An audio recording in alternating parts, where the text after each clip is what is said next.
आज हम बात करेंगे कि 2022 में जो सीईटी का एग्जाम हुआ था उसमें सेट सी में साइंस से संबंधित जो क्वेश्चन पूछे गए थे उनकी चर्चा करते हैं। तो आपको क्वेश्चन दिया गया था, निम्नलिखित में से सत्य कथन है उसका चयन करना है। समूह दिए गए हैं, उनमें से 5 से 8% एसिटिक अम्ल होता है, उसके जलीय विलयन को सिरका कहते हैं। तो पानी में जब 5 से 8% तक एसिटिक अम्ल मिलाते हैं तो किसका निर्माण होता है? सिरके का निर्माण होता है। तो ये ऑप्शन आपको सही दे रखा है। तो जो सिरका होता है वो उसकी प्रकृति कैसी होती है? अम्लीय प्रकृति होती है। और इसका पीएच के मान की बात करें तो लगभग 2 से 2.5 इसके पीएच होती है।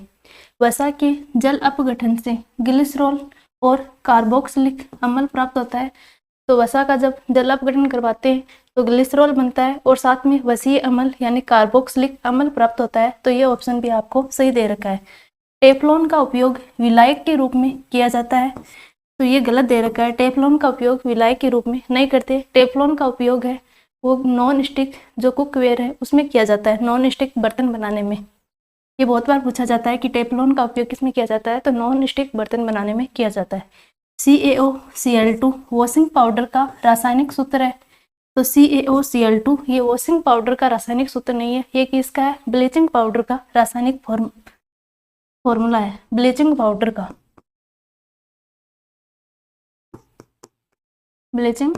का रासायनिक फॉर्मूला है CaOCl2। तो वॉशिंग पाउडर का फॉर्मूला होता है Na2CO3 10H2।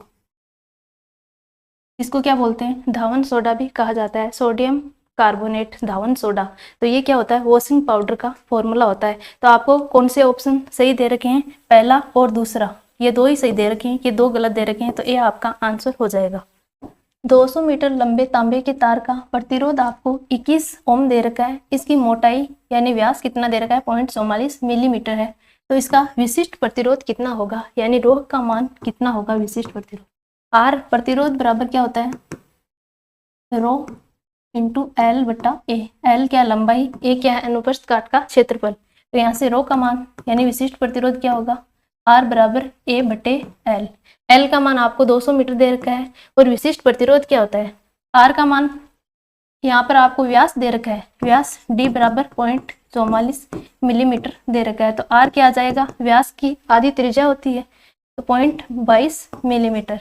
इसको मीटर में चेंज करना है क्योंकि आपको जो लंबाई दे रखी है वो मीटर में दे रखी है। तो मीटर में मान कितना आएगा? 22, ये पॉइंट हटाएंगे तो 100 इंटू 10 की पावर -3, यानी मिलीमीटर को मीटर में चेंज करेंगे तो 10 की पावर -3 से आपको गुणा करना है। ये आपका मीटर में मान यानी त्रिज्या का मान आ गया। अनुप्रस्थ काट का क्षेत्रफल क्या होता है? पाई आर स्क्वायर होता है। तो ये मान आपको यहाँ पे रखना है। ये 100 आपको नीचे दे रखे हैं, इसको ऊपर लेके जाएंगे तो माइनस के हो जाएंगे। तो ये पावर कितनी होगी? 10 की पावर -5 हो जाएगी। आर का मान आपको कितना दे रखा है? 21 ओम इंटू अनुप्रस्थ काट का क्षेत्रफल 22/7। ये क्या है? पाई का मान होता है। और आर का मान कितना दे रखा है आपको? 22 इंटू 10 की पावर -5, इसका स्क्वायर करना है। और बटे में एल का मान 200 मीटर दे रखा है। 7 से काटेंगे तो 3 आ जाएगा। आगे 3 इंटू 22 इंटू ये मान आपको कितना दे रखा है, यानी 22 का स्क्वायर करते हैं तो कितना आता है? 484। और 10 की पावर -5 का स्क्वायर करते हैं तो 5 दूनी 10, यानी गुणा हो जाती है। -10 इसका मान आ गया। आपको नीचे कितना दे रखा है? 200। इस पूरी वैल्यू को जब सॉल्व करेंगे तो आपका आंसर कितना आएगा? 1.6 गुणा 10 की पावर -8 ओम मीटर आपका आंसर आ जाएगा। इसको गुणा भाग करेंगे तो आपका आंसर आ जाएगा। आपको विशिष्ट प्रतिरोध है, इसकी इकाई भी पूछी जा सकती है, तो वो कितनी होती है? क्या होती है? ओम इंटू मीटर विशिष्ट प्रतिरोध की इकाई होती है। और ओम किसकी इकाई होती है? प्रतिरोध की इकाई होती है। अगला है भौतिक परिवर्तन का एक उदाहरण है। भौतिक परिवर्तन इनमें से कौन सा है? तो भौतिक परिवर्तन कौन सा होता है? जिसमें किसी भी प्रकार के नए पदार्थ का निर्माण नहीं होता और पदार्थ है वो अपनी वापस मूल अवस्था को प्राप्त कर लेता है, वो भौतिक परिवर्तन होता है। मोमबत्ती का जलना, तो मोमबत्ती का जलना तो ये तो कैसा परिवर्तन है? रासायनिक परिवर्तन है। इसमें नए पदार्थ का निर्माण हो गया। दूध से दही बन गया, ये भी रासायनिक परिवर्तन है, वापस दूध नहीं प्राप्त कर सकते। चांदी के बर्तनों का काला पड़ना, चांदी के बर्तन है वो काले पड़ गए, तो ये भी रासायनिक परिवर्तन है। चीनी का पानी में घुलना, ये कैसा परिवर्तन है? भौतिक परिवर्तन है। हम चीनी का जो घोल है उसको गर्म करेंगे तो वापस चीनी प्राप्त हो जाएगी। तो ये कैसा परिवर्तन है? भौतिक परिवर्तन है। तो डी आपका आंसर होगा। दूध प्रोटीन के पाचन के लिए दिए गए एंजाइमों में से कौन सा एंजाइम जिम्मेदार है? तो दूध में जो प्रोटीन होती है उसके पाचन के लिए रेनिन एंजाइम जिम्मेदार होता है। रेनिन एंजाइम कैसा है? गैस्ट्रिक एंजाइम है जो कैसिनोजन प्रोटीन होती है दूध में उसका पाचन करता है। तो आपका आंसर कौन सा होगा? ए होगा। इसके अलावा आपको पेप्सिन दे रखा है। तो पेप्सिन किससे स्रावित होता है? आमाशय से स्रावित होता है। एरिप्सिन ये आंतररस में पाई जाने वाली प्रोटीन होती है। ट्रिप्सिन किससे स्रावित होता है? अग्नाशय ग्रंथि होती है उनके द्वारा स्रावित किया जाता है। एपिस फ्लोरिया निम्नलिखित में से किससे संबंधित है? एपिस फ्लोरिया एक मधुमक्खी की प्रजाति होती है। तो ये आपका आंसर है। इस एपिस फ्लोरिया को बोनी मधुमक्खी भी कहते हैं। बोनी या लाल बोनी मधुमक्खी भी कहा जाता है। ये कहाँ पर पाई जाती है? एपिस फ्लोरिया ये दक्षिणी और दक्षिणी पूर्वी एशिया है वहाँ पर पाई जाती है। भारत में व्यावसायिक महत्व की मधुमक्खियों की बात करें तो वो कौन सी है? Apis dorsata, Apis laboriosa, Apis cerana indica और एपिस फ्लोरिया।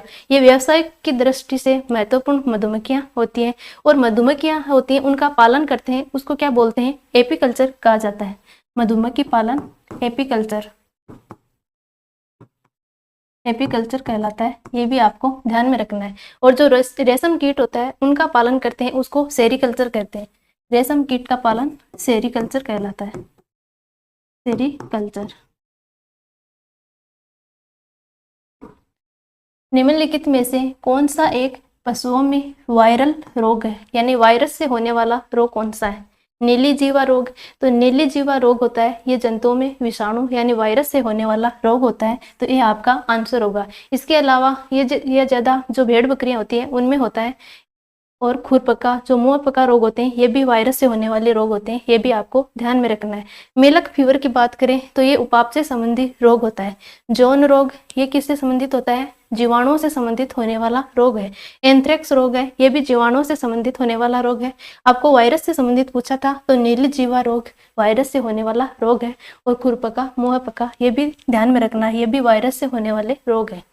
सूची फर्स्ट का सूची सेकंड से मिलान करना है। हाइड्रोजन बम एक नाभिकीय संलयन अभिक्रिया होती है। तो आप ए में क्या जाएगा? 2 नंबर। ए में 2, ये ऑप्शन कट गए, इन 2 में दे रखा है। नाभिकीय संलयन अभिक्रिया क्या होती है? इसमें जो छोटे छोटे नाभिक हैं वो मिलकर बड़े नाभिक का निर्माण करते हैं तो वो नाभिकीय संलयन अभिक्रिया होती है। सूर्य है वो भी नाभिकीय संलयन अभिक्रिया का एग्जाम्पल है। ये भी आपको ध्यान में रखना है। परमाणु बम है वो विखंडन अभिक्रिया का एग्जाम्पल है। 2 में 1 दोनों में दे रखे हैं। बंधन ऊर्जा, तो बंधन ऊर्जा क्या होती है? द्रव्यमान क्षति होती है उससे जुड़ी हुई ऊर्जा होती है, उसी को क्या बोलते हैं? बंधन ऊर्जा बोलते हैं। तो द्रव्यमान क्षति से संबंधित होती है।